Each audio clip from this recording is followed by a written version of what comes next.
تو اللہ فرما رہے ہیں ایسے لوگ جب مریں گے تو فرشتے ان سے کہیں گے کہ تم اس حال میں زندگی کیوں گزار رہے تھے، کیونکہ تم تو ایمان کے دعوے دار تھے۔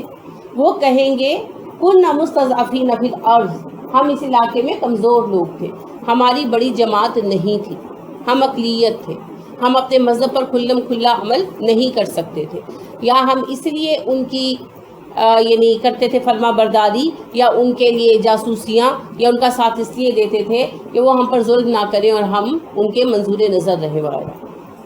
کالو وہ کہتے ہیں، اچھا اللہ ساری بات جو ہے نا وہ اس انداز میں بیان کر رہے ہیں جو گویا ہو چکی ہے، کیونکہ اللہ ٹائم اینڈ اسپیس سے آزاد ہے، ہمارے لیے ہونے والی۔ قالو وہ کہتے ہیں یعنی فرشتے کہیں گے علم کیا نہیں تکن تھی ارض اللہ، اللہ کی زمین واسعۃ وسیع، فتہاجروا کہ تم ہجرت کر جاتے فیہا اس میں، کیا اللہ کی زمین وسیع نہیں تھی تم ہجرت کر کے کہیں اور چلے جاتے؟ کیا ضرور تھا کہ اسی جگہ پر رہ کر تم اسلام کے خلاف کام کرتے، مسلمانوں کی بیخونی کرتے، اپنے لوگوں سے غداری کرتے؟ کیا کوئی مجبوری تھی؟ تم لوگ یہاں سے ہجرت کر کے کہیں اور چلے جاتے اور وہاں جا کر اسلام کے مطابق زندگی بسر کرتے۔ اگر اسلام کے کام نہیں آ سکتے تو اسلام کے مخالف لوگوں کے کام بھی مت آؤ نا، چلو انڈیویجول رہو، انڈیپینڈنٹ رہو، امپارشل رہو، نہ ان کا ساتھ دو نہ ان کا ساتھ دو، غیر جانبدار ہو جاؤ، تب بھی کچھ معاملہ بن جائے گا۔ حالانکہ یہ بھی پسندیدہ بات نہیں ہے، جانبدار ہونا پڑے گا، آپ کو ایک گروہ میں شامل ہونا پڑے گا، لیکن آپ گروہ میں شامل ہو کر فعال رکن نہیں بنتے تو چلیں تب بھی ٹھیک ہے۔ لیکن اگر آپ اپنی ساری فعالیت جو ہے وہ غیر مسلموں اور اسلام دشمنوں کے لیے استعمال کریں گے تب تو جرم ثابت ہے، اور یہ جرم زیادہ بڑا ہے کہ نام لینا اسلام کا اور کام آنا اسلام دشمنوں کا۔ فاولائکا تو یہی لوگ ہیں، مأواہم ٹھکانہ ہے ان کا، جہنم جہنم، یہ وہ لوگ ہیں جن کا ٹھکانہ جہنم ہے۔ کیوں؟ نفاق کی وجہ سے، منافقت کی ایک قسم ہے نا، تو منافقت کی وجہ سے۔ وساءت مصیرا، اور یہ ٹھکانہ کتنا برا ہے۔ مصیر اصل میں کہتے ہیں لوٹنے کی جگہ، واپس آنے کی جگہ، تو واپس لوٹنے کی یہ جگہ کتنی بری ہے کہ جہنم جہاں لوٹ کر آنا پڑے گا کتنی بری ہے۔ جہنم کی شدت اور سختی آپ بہت دفعہ پڑھ چکے، سن چکے، آپ جانتے ہیں۔ تو دنیا کے عارضی آرام کے لیے، تھوڑی سی سہولت کے لیے جہنم پر اپنے آپ کو بیچ لینا بے وقوفی۔ لہٰذا اگر واقعتاً حالات، اول تو ایسے حالات بہت کم ہوتے ہیں، اگر بچے باہر رہ رہے ہیں، میں پہلے بھی عرض کر چکی ہوں، سورہ توبہ میں یہ موضوع دوبارہ زیر بحث آئے گا۔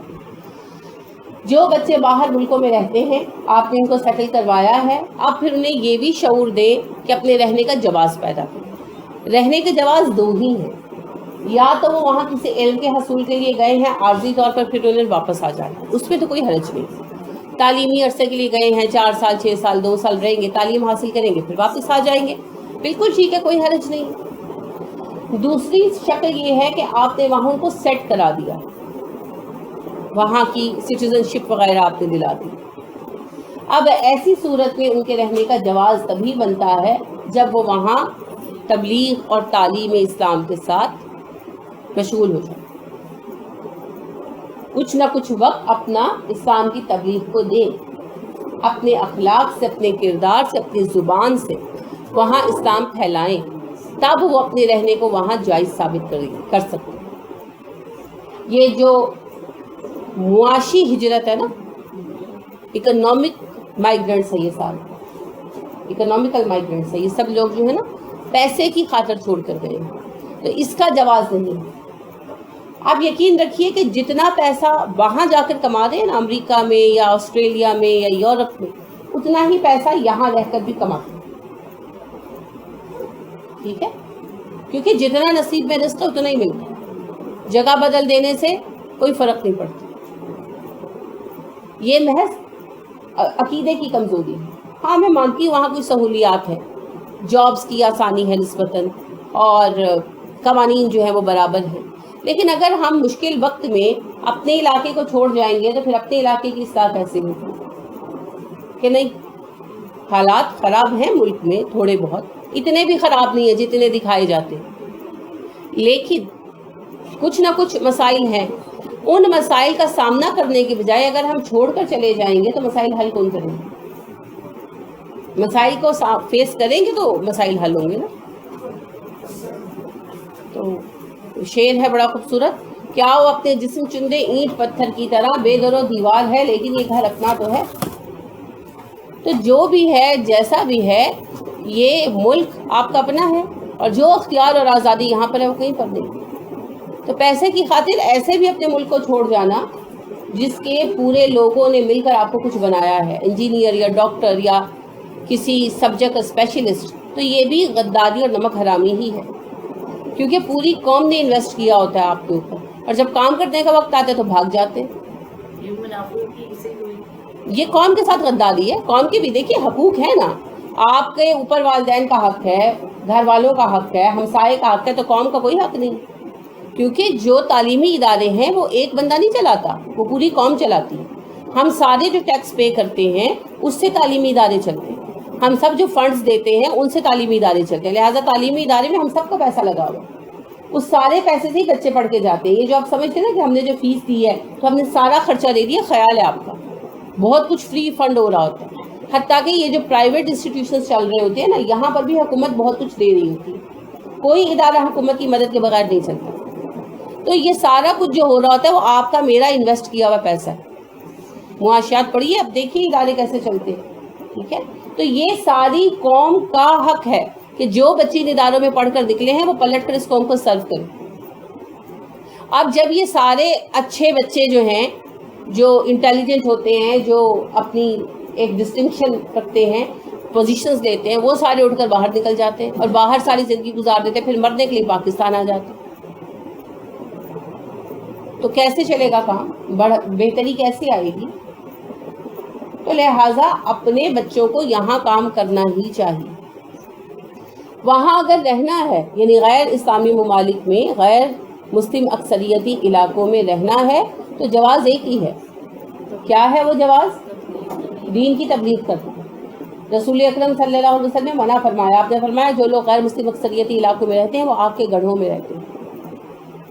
اور یہاں تو آپ کام پڑھ چکے ہیں، آیت نمبر 58 سے یہی موضوع چل رہا ہے اور ابھی تک چل رہا ہے، ٹھیک ہے.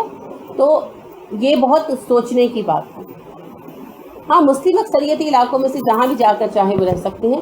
غیر مسلم اکثریتی علاقوں میں رہنا ہے، اب جیسے جا چکے ہیں، اب وہاں سیٹ ہو چکے ہیں، تو پھر اپنے لیے جواز پیدا کریں، اس کے لیے تعلیم حاصل کریں، تبلیغ کے لیے اسلامک سینٹرز کے ساتھ جا کر جڑیں اور دین کو عام کریں. یہی ان کے وہاں رہنے کا جواز ہے. دوسرا جواز کیا ہے؟ مجبوری، نکل نہیں سکتے، وہاں مسلمان ہوئے اور اب آ نہیں سکتے، مجبور ہیں، پریشان ہیں، تو وہ تو پھر اللہ اس کو شاید معاف کر دے. جیسا کہ آپ نے کہا کہ اللہ نے کہا کہ جو مجبور ہیں مرد، عورتیں اور بچے، تو ہو سکتا ہے اللہ انہیں معاف کر دے. یقینی نہیں کہا، اس لیے یقینی نہیں کہا کہ اللہ ہی جانتا ہے کون مجبور ہے اور کون مجبوری کا ڈرامہ کر رہا ہے. تو جو مجبور ہے اس کے لیے پھر انشاءاللہ معافی ہو جائے گی. تو باقی جو پھر وہاں رہ کر وہاں کے رنگ میں رنگ گئے اور اسلام کو بھی بدنام کر رہے ہیں، تو ان کے لیے پھر اللہ نے خود لفظ کا استعمال کیا، منافق. اور اللہ ان کی موت کے لیے کیا فرما رہے ہیں؟ جنگ میں اگر وہ سامنے آئیں تو پھر اللہ نے کیا کہا؟ ان کو قتل کرو جہاں پاؤ. اور دوسری بات اب یہاں اللہ فرما رہے ہیں کہ جو بستروں پر بھی ان میں مریں گے تو فرشتے ان سے سوال کریں گے کہ تم نے اس حالت میں زندگی کیوں گزاری، تم تو مسلمان تھے.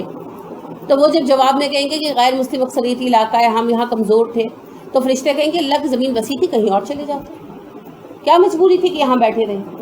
تو جب فرشتے تسلیم نہیں کریں گے تو رب کریم ان کی دلیل کہاں تسلیم کرے گا؟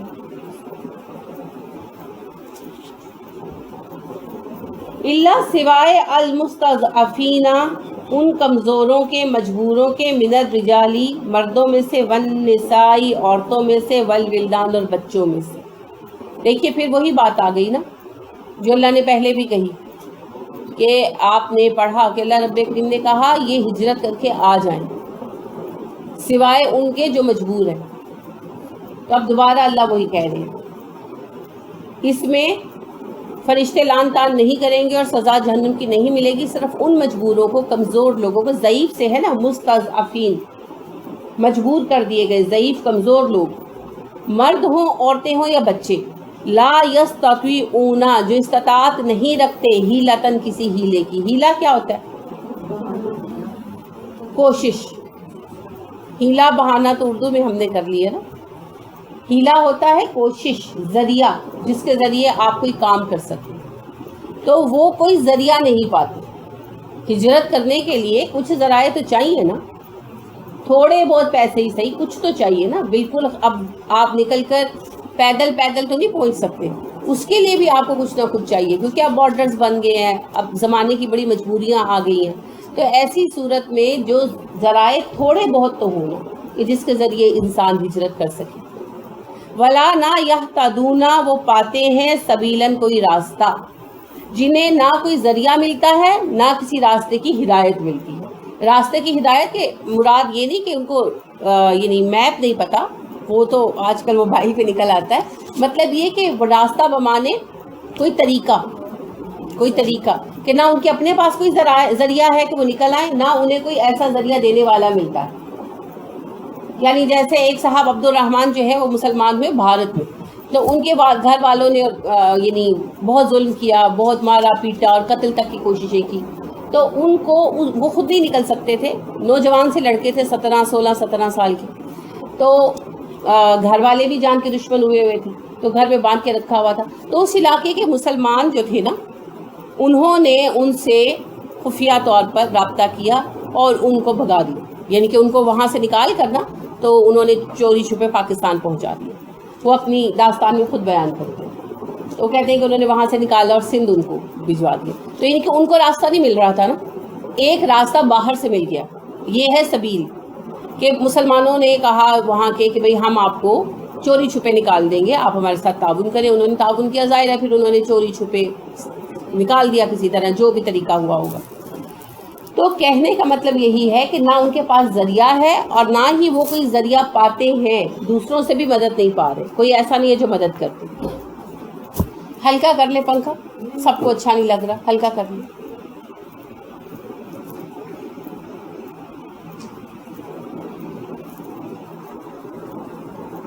ویسے بھی نارمل چلائیں گے تو بھی آپ کا گزارا ہو جائے گا.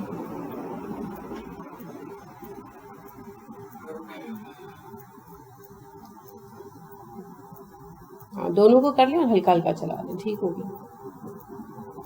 اس کو تھوڑا ہلکا کر, اب ادھر والوں کو دقت ہوگی نا, اس کو تھوڑا ہلکا کر. نہیں, ابھی اتنی گرمی نہیں ہوئی.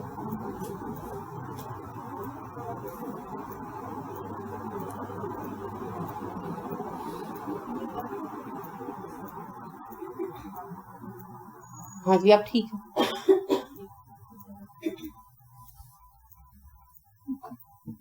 کلاس کے آداب میں شامل ہے ایک دوسرے کا خیال کریں. جنہیں زیادہ گرمی کی شکایت ہے وہ پنکھے کے نیچے آ جائے. اب آپ نے بالکل ہلکے کر دی, ٹھہرے میں ایڈجسٹ کرتی ہوں.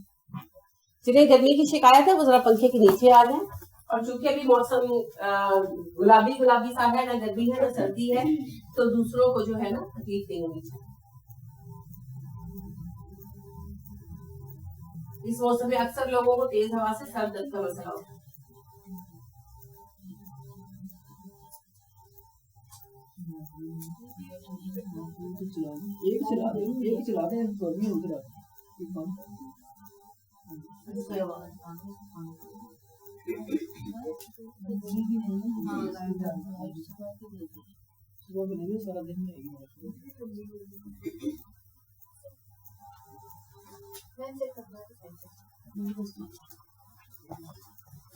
یہ والا نا شور بہت کرتا ہے, ہلکا چلتا ہے, تو اس لیے میں نے اسے بند کر دیا.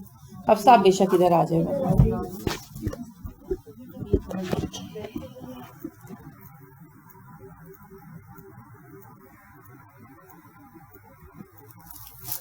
اب دیکھیے کہ لا یستطیعون وہ بالکل استطاعت نہ پا رہے ہوں, حیلتن ذریعہ, بالکل کوئی ذریعہ نہ مل رہا. ٹھیک ہے. اب ذریعے میں جیسا میں نے عرض کیا, ایک تو وہاں سے نکلنے کے ذرائع ہیں, اور دوسرا کہ کوئی ایسی جگہ بھی نہ مل رہی ہو, فرض کرے تو بالکل مجبوری ہو. کیونکہ یہ آخرت کا معاملہ ہے نا, تو ہر بندہ اپنے آپ کو خود جان سکتا ہے کہ کیا واقعی وہ اتنا مجبور ہے یا کہ نہیں ہے.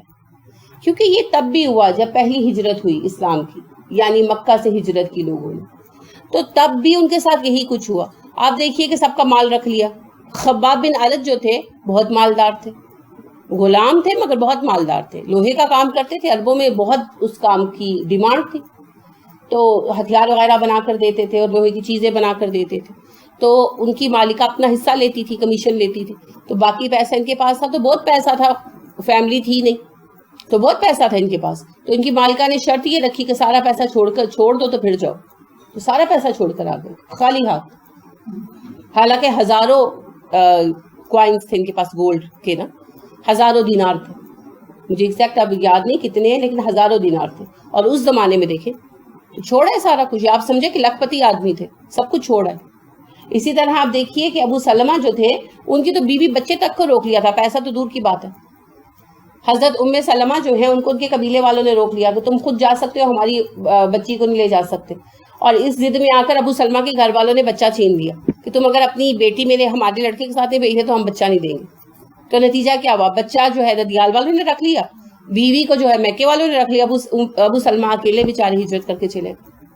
تو ام سلمہ کو جو ہے وہ روز رات کو شام کو نکل آتی اور راستے پہ جو مدینے کی طرف جاتا تھا تو بیٹھ کے روتی رہتی. بچہ بھی چھین گیا اور شوہر بھی چھین گیا. تو پھر قبیلے والوں نے پہلے تو آپس میں بات چیت کی کہ مر جائے گی, اس کا بچہ دے دو. خیر بچہ دے دیے.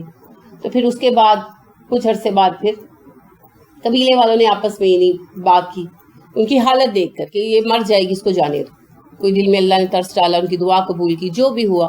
بہرحال پھر ان کو انہوں نے بھیج دیا اکیلے. تو وہ اپنا بچہ لے کر اکیلے چلی آ رہی تھی. تو راستے میں ایک صاحب ملے تو انہوں نے کہا کہاں جا رہی ہو؟ تو انہوں نے کہا مدینے جا رہی تھی. تو کہا اکیلی؟ تو کہنے لگی ہاں. تو پھر ان کو ترس آیا, انہوں نے کہا اچھا چلو اونٹ پہ بیٹھو, تمہیں چھوڑ آتا. تو پھر وہ مدینہ سے کچھ دور چھوڑ کر چلے کہ اس قسم کے حالات میں ہجرت ہوئی. مذاق نہیں تھا. آپ کو پتا ہے کہ ابو بکر جو تھے انہوں نے ہجرت جب کی تو وہ پیسے لے کر نکل آئے, کیونکہ چوری چھپے نکلے تھے نا. تو ان کے والد جو تھے ابو قحافہ, انہوں نے جب انہیں چلا کہ ابو بکر چلے گئے تو انہوں نے پہلا سوال کیا کیا, پیسے لے گیا کہ چھوڑ گیا؟ تو جو دو بچیاں تھیں حضرت اسماء اور عائشہ, تو ان دونوں نے یہ کیا کہ کنکریاں لے کر تو ان کو ڈال رکھا تھا تھیلے میں, بھی قحافہ اندھے تھے. تو انہوں نے ٹٹول کر دیکھا تو کہنے لگے کہ اچھا چلو پیسے چھوڑ گیا, اب جائے جہاں جاتا, ہمیں کیا. تو آپ دیکھیے اس قدر شدید حالات میں ہجرت ہوئی. ہجرت تب بھی آسان نہیں تھی, لیکن تب بھی اللہ کے بندوں نے کی نا. تو بات یہ ہے کہ لا یستطیعون حیلہ کا مطلب یہ ہے کہ واقعتاً مجبوری. میں پھر وہی بات کہوں گی کہ آج برما والوں کے دیکھیں نا, ان کے پاس راستہ ہی کوئی نہیں. ایک تو ذرائع نہیں ہے, اور تھوڑی بہت کوشش کر کے وہ جو ذرائع کر کے نکل بھی آئے ہیں سمندروں میں, تو ان کے لیے کوئی آگے راستہ نہیں کھول رہا, سرحدیں نہیں کھول رہا. تو یہ واقعتاً مجبور لوگ ہیں. باقی پھر جہاں چاہ وہاں راہ, where there is a will there is a way. تو مریم جمیلہ جب مسلمان ہوئی ہیں تو آپ کو پتہ ہے یہودی خاندان سے تھی, تو بہت ظلم ہوا ان پر. بہرحال انہوں نے بھی ٹھان لی تھی کہ میں نے یہاں نہیں رہنا. تو انہوں نے مولانا مودودی سے بات کی کہ میں ہجرت کر کے آنا چاہتی ہوں. تو انہوں نے کہا یہاں آپ آ جائیں, آپ کراچی پہنچ جائیں, آگے میں ہینڈل کر لوں گا. تو وہ وہاں سے ظاہری بات ہے کہ گھر میں قید و بند کی صعوبت یہی اٹھا رہی تھیں. کوئی خاص پیسہ تو نہیں تھا ان کے پاس, لیکن تھوڑا بہت جو ان کے پاس کوئی تھا, پیسے تھے یا کوئی چیز تھی, اس کے ذریعے انہوں نے مالدار جہاز پر یہ کیا کہ مجھے لے جاؤ. جیسے اسمگل کر لیتے ہیں نا لوگوں کو, مالدار جہاز والے کرتے ہیں اس طرح کے کام. تو انہوں نے مال بردار جو جہاز ہوتے ہیں, جزاک اللہ, مال بردار جو جہاز ہوتے ہیں بحری, اس کے کسی بندے کے ساتھ انہوں نے ڈیلنگ کر لی, بات کر لی. تو اس میں چھپ کر وہ آئیں, کیونکہ اس پہ افراد لے جانے کی اجازت تو نہیں نا ہوتی. یہ تو اسمگل کرتے ہیں, انلیگل لوگوں کو ادھر ادھر کرتے ہیں, تو وہ اپنے پیسے کے لالچ میں کرتے ہیں. تو لوگ اکثر جو ہے نا اس طرح کی حرکتیں کرتے ہیں نوکریوں کے چکر میں. تو مریم جمیلہ صاحبہ نے یہ تکلیف اٹھائی اللہ کی راہ میں. بیمار بھی بہت زیادہ ہو گئی, کیونکہ ظاہری بات ہے کہ وہ انہوں نے نیچے کیبنز تھے ان میں بند کر کے رکھا ہوا تھا, چھپا کے رکھنا تھا. تو بہرحال بہت تکلیف اٹھا کر 1 مہینے کا سفر تھا جو طے کر کے وہ کراچی پہنچی. پھر آگے مولانا مودودی ظاہر موجود تھے, انہوں نے انہیں ریسیو کیا اور پھر پہلے علاج کرایا, پھر شادی کرا دی. تو دیکھیں کہ وہ ایک خاتون تھی, تنہا تھی, اور کتنی مشقت کے ساتھ وہ کہاں سے کہاں پہنچی. تو یہ بھی دیکھیں ہیلا کیا تو رستہ نکل آیا نا. تو جب کہا جاتا ہے لا یستطیعون یستطیعون ہیلا، تو اس کا مطلب یہ نہیں کہ پہلے ہی ہاتھ پیر توڑ کر بیٹھ جاؤ اور کو جی ہمارے پاس تو اتنے پیسے نہیں ہیں کہ ہم فلاں ایئر لائن کی ٹکٹ کرا سکیں تو ہم تو ہجرت نہیں کر سکتے. اس سے مراد یہ ہے کہ واقعتاً مجبور ہو.